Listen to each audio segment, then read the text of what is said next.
ఇప్పుడు మీరు వింటున్న కథ పేరు అంతరాత్మ. పూర్వం గంగానదీ తీరాన బాబూలాల్ అనే అతడు ఒక పిండి మర పెట్టుకొని జీవనోపాధి సాగించుకుంటున్నాడు. ఊళ్ళో వాళ్లే కాకుండా పరిసర ప్రాంతస్థులు కూడా ఈ మరకు బియ్యము, పప్పు దినుసులు తెచ్చి పిండి ఆడించి పట్టుకుపోయేవారు. తన కష్టానికి బాబూలాల్ డబ్బులు పుచ్చుకునేవాడు కాదు. ఆ తెచ్చిన దినుసులో 10వ వంతు తన కూలీగా వారి నుంచి తీసుకునేవాడు. అయితే ఇలా 10వ వంతు దినుసు తీసుకుంటే కొంచెం కొంచెంగా వచ్చే రాబడి వల్ల బాబూలాల్కి తృప్తి కలగలేదు. త్వరలో ధనికుడు కావాలని ఆత్రం పట్టుకుంది. బాబూలాల్ మరకు వచ్చే ఖాతాదారుల్లో ఒక పెద్ద రైతు ఉన్నాడు. ఆయన 15 రోజులకొకసారి కొన్ని బస్తాల బియ్యం తెచ్చి పడేసి పోతూ ఉండేవాడు. ఒకప్పుడు ఆ పెద్ద రైతు ఇలాగే బియ్యం బస్తాలు తెచ్చి పడవేశాడు. ఆయన వెళ్ళిపోగానే బాబూలాల్కి మనస్సులో ఒక ఆలోచన కలిగింది.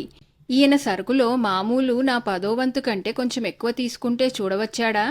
ఇంత మొత్తంలో అదేం తెలుస్తుంది? తక్కిన పిండి మర వాళ్ళెందరో ఇలా చేసి భాగ్యవంతులవుతున్నారు, నేను మట్టుకు ఎందుకు కాకూడదు అని ఉద్దేశించినట్టుగానే బాబూలాల్ ఆ రోజున న్యాయమైన తన 10వ వంతు కన్నా కొంచెం ఎక్కువగానే తీసి వేరే ఒక తట్టలో పడవేశాడు. అయితే ఇలా పడవేసినప్పటి నుంచి అతని మనస్సు పీకుతున్నది. ఏమీ చేసింది శుద్ధ తప్పు అని అతనికి బాగా తెలుసు.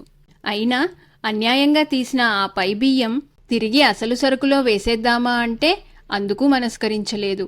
ఇటువంటి సమయంలో మరి ఒక ఆలోచన తట్టింది బాబులాల్కి. ఒక పేద వితంతువు బస్తా బియ్యం తెచ్చి అతని ఎదుటనే చేరవేసింది. అది చూసి బాబూలాల్, ఈమె చాలా పేదరాలు, ఈమె వద్ద నా 10వ వంతు కంటే తక్కువగా తీసుకుంటాను. పేదవాళ్లకు సాయం చేస్తే పుణ్యం కూడా, ఆ పాపానికి ఈ మంచి పనికి సరిపోతుంది అనుకున్నాడు. కొన్నాళ్ల తర్వాత పెద్ద రైతు వద్ద నుంచి మళ్లీ కొన్ని బస్తాల బియ్యం వచ్చి పడింది. ఈసారి కూడా బాబూలాల్ తన 10వ వంతుకు మించే తీసుకున్నాడు. ఎన్నిసార్లైనా ఇలా రైతు సరుకులో ఎక్కువ భాగం తీసుకుంటూనే ఉన్నాడు. కానీ ఆనాడు అనుకున్నట్టు పేద ఆమె సరుకులో నుంచి ఖచ్చితంగా తగ్గించి తీసుకోవటం లేదు. ఈ విధంగా దొంగిలించిన అన్యాయార్జితం కొట్టులో తట్టలతో నిండిపోతూ వృద్ధి అవుతూ ఉంది. కానీ మనసులో మాత్రం శాంతి అంతకు అంతా తగ్గిపోతూ వచ్చింది. బాబూలాల్ గొప్ప భక్తుడు. సాయంకాలం రోజూ ప్రార్థన మందిరానికి వెళ్లటం పరిపాటి. ఆ రోజున వెళ్లి కూర్చునేసరికి మందిరంలో గోడలకు వేలాడగట్టబడిన నీతివాక్యాలు అతన్ని ఆకర్షించాయి. అందులో దొంగతనము చేయరాదు అనే వాక్యం మొట్టమొదటిది. ముందంతా అవతల మర ఆడుతూ ఉంటే యువతల కూర్చొని మంచి పుస్తకాలు చదువుతుండేవాడు. మిత్రులతో ప్రసంగించేవాడు. ఫలానా వాడు ఫలానా దొంగతనం చేసినందుకు ఇన్ని నెలలు శిక్ష పడ్డాడు అని ఎవరన్నా చెబితే ఆసక్తితో వినేవాడు. ఇప్పుడు ఆ ప్రసక్తి వస్తే వినిపించుకోకుండా తప్పించుకుంటున్నాడు. బాబూలాల్ ప్రార్థన మందిరానికి వెళ్లే దారిలోనే జైలున్నది. ఆ జైలు కిటికీల వైపు పరకాయించి చూస్తాడు. ఆ లోపల ఉన్న వాళ్లలో ఎవడు ఏ నేరానికి శిక్షింపబడ్డాడో అని మనసులో ఆలోచించుకుంటూ ఉంటాడు. ఈ విధంగా క్రమంగా రోజురోజు బాబూలాల్ మనస్సుకి ఎక్కుతున్న బరువు భరింపరానిదయ్యింది. పోనీ సరాసరి ఆ పెద్ద రైతు వద్దకు పోయి, అయ్యా, నా వల్ల ఈ పొరపాటు వచ్చింది, మన్నించండి అని చెప్పేద్దామా అంటే ధైర్యం చాలలేదు. అతని సరుకు నుండి అన్యాయంగా తీసిన దొంగ సొమ్ము తన వద్ద ఉంచుకోవడానికా మనస్సు లేదు. ఏం చేసేది? ఇటువంటి అవస్థలో ఉంటున్న బాబూలాల్కు తప్పించుకోగల ఒక చిన్న ఉపాయం తట్టింది. 15 రోజులకొకసారి పెద్ద రైతు బియ్యం మూటలు పట్టించుకొని ఈ పిండి మరకు మామూలుగానే వస్తూనే ఉన్నాడు. అంటే ఈ క్షణం వరకు ఆయనకు బాబూలాల్ పైన ఎటువంటి అనుమానము కలగలేదన్నమాట. కనుక మళ్ళీ ఈసారి నుంచి తన 10వ వంతు మాత్రమే కూలీ తీసుకోవటానికి బాబూలాల్ నిశ్చయం చేసుకున్నాడు. అసలు ఏమీ తీసుకోకుండా ఉందామా అని కూడా అనుకున్నాడు. కానీ పిండి మరీ హెచ్చుగా కనబడితే గభీమని తేడా తెలిసిపోయి తను పట్టుపడిపోవచ్చు. కనుక బాబూలాల్ నాటి నుంచి ఏం చేస్తూ వచ్చాడు? క్రమంగా ఒక్కొక్క మాటు లోగడ తను ఎంత ఎక్కువ తీసుకుని ఉన్నాడో అంతా పూర్తి అయ్యే వరకు తగ్గించుకుంటూ వచ్చాడు. ఇలా చేయడం వల్ల రైతుకు తను రుణపడి ఉండడు, ఆయనకు క్షమాపణ చెప్పుకోవాల్సిన అవసరమూ లేదు అని బాబూలాల్ ఉద్దేశం. లెక్కలన్నీ తీసి చూసి రైతు తాలూకు సరకు ఎంత పెచ్చు తీసుకున్నది తెలుసుకొని అంతా బాకీ తీరిపోయే వరకు తన కూలీ తగ్గించుకుంటూ వచ్చాడు. ఇప్పుడేదో మనసు తేలికపడింది అనుకుంటున్నాడు గాని ఇంతకాలం నుండి అక్కడ రైతు పొలంలో ఏం జరుగుతున్నదో తెలిస్తే బాబూలాల్ మనస్సులో చిచ్చు పుట్టి ఉండేది. రైతు భార్య భలే తెలివైనది.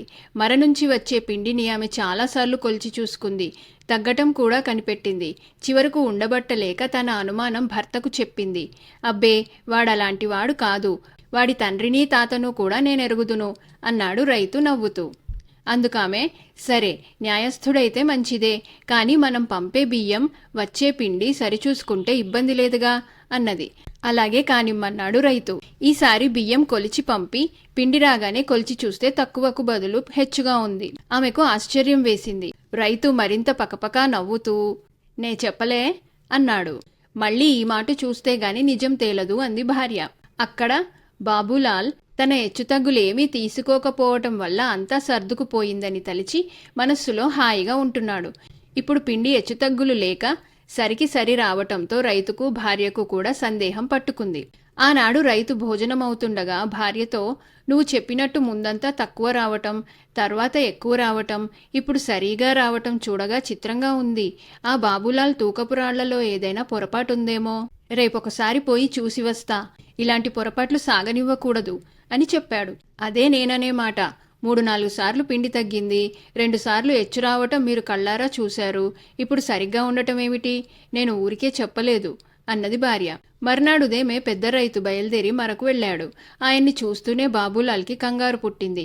ముఖం దించుకుపోయింది. దండం కూడా సరిగ్గా పెట్టలేకపోయాడు. ఎందుకు వచ్చానో తెలుసు కదూ బాబులాల్ అన్నాడు రైతు. బాబులాల్ బదులు చెప్పలేదు. పోయిన తడవ మా బియ్యం కొలిచావా అని అడిగాడు రైతు. కొలిచానండి అన్నాడు హీనస్వరంతో బాబులాల్. మరి పిండి ఎక్కువుందేం? మాకు నువ్వు ఉత్తనే విసిరిపెట్టక్కర్లేదని మొదటే చెప్పాగా అన్నాడు రైతు. బాబులాల్ ముఖం పాలిపోయింది. ఇదిగో బాబులాల్, మేం నీ తండ్రి తాతల నాటి నుంచి మీ మరలోనే విసిరించుకుంటున్నాం. ఏమిటి వచ్చిన చిక్కు? నిజం చెప్పు నాతో అన్నాడు రైతు చితికిపోయిన కంఠస్వరంతో. బాబు, ధనికుడనవుదామని దొంగ పని చేశాను. తర్వాత చేసిన తప్పు దిద్దుకోవటానికి ప్రయత్నించాను. మీ సరుకులో నుంచి నే తీసుకున్న దొంగ సొమ్ము అంతా అదుగో ఆ కొట్టులో తట్టలో ఉంది. అది మీకు ఒప్పగించే వరకు నాకు మనశ్శాంతి లేదు అని విలపించాడు బాబులాల్. అందుకు రైతు, పిచ్చివాడా, సరుకు పోయినందుకు ఎవడేడ్చాడు? గతం పోనీ. దీంతో నువ్వొక పాఠం నేర్చుకున్నట్టయింది. ఈ సంగతి నా భార్య ఒక్కతికే తెలుసు. ఆమె ఎవరికీ చెప్పదులే, భయపడకు.